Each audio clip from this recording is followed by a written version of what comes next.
Hello everyone! So ngayong araw ay gagawa tayo ng tuna mayo rice. So ang ating mga ingredients ay syempre nori. So kumuha kami ng 3 different kinds of flavor ng nori. So meron kaming spicy, meron curry, and then the teriyaki one. So syempre hindi mawawala ang tuna, bacon naman, century tuna. And then, meron tayong tabasco, hot sauce yan, cheese whiz, nor seasoning, and then, of course, mayonnaise, hindi yan mawala. So, together with sister, diba? Gagawa tayo ngayon. That's okay, syempre, nag-prepare na kami ng cooked rice. Any kind na prepare nyong rice, guys, pwedeng-pwede yan. So, yan. Ngayon, iti-drain natin yung mga tuna. Ibubukod natin ang liquid niya. Okay? Pagpasensyahan nyo na yung mga naririnig nyong ingay, guys, ha. Yung mga kuya namin ay, tumatagay. Ayan sila, So, yan, guys. So guys, itong gagawin namin yung pinaka-easiest way para, makakain agad tayo. Okay? So ngayon, ibubuhos na natin tong century tuna sa ibabaw ng kanin.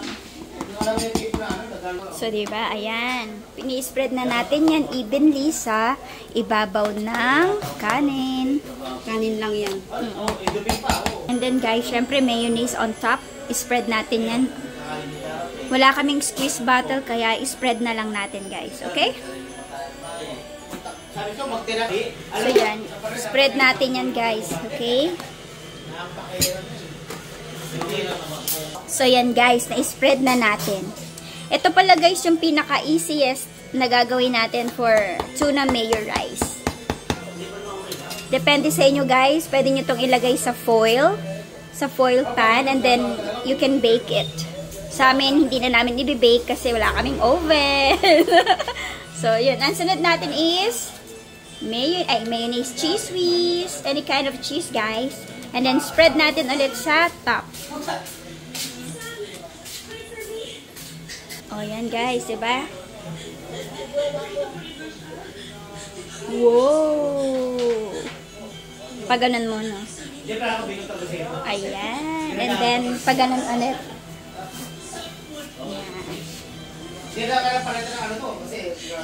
Yan, guys, diba? Siyempre, kanya-kanyang design na lang yan. So, ganyan yung gusto ng sister ko na design sa kanyang tuna mayo rice.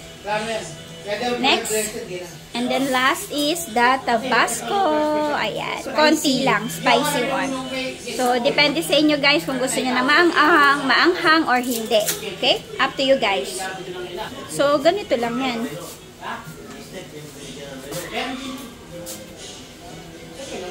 Yan, guys. Then, yan last.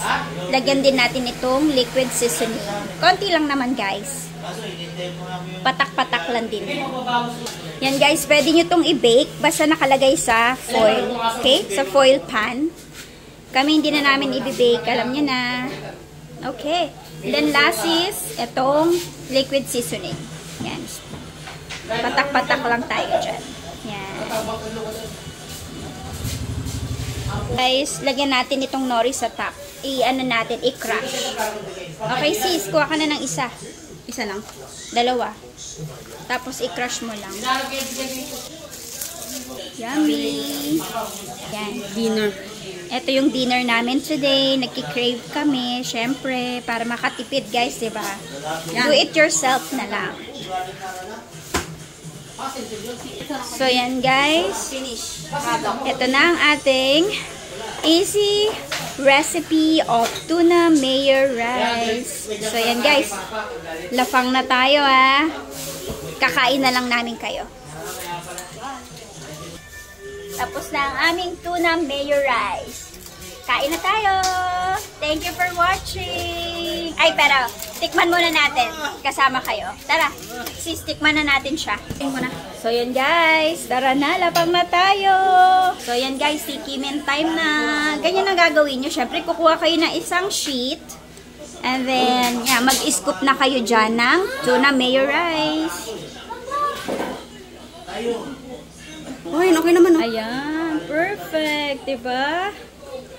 Oh, ganyan. Perfect sa dinner, guys. So, yan. Lapang na. Favorite. Craving solved. Ito naman si Norman. Oh, diba? As in? Wow. Sarap yun kasi may kumpleto tayo na ingredients eh. Wow. Sarap daw. Oh, ako naman. Ito na guys. Mag-scoop lang tayo ng konti here. Konti here. Wow. Konti And then, here. of course, we're gonna eat it. Whole.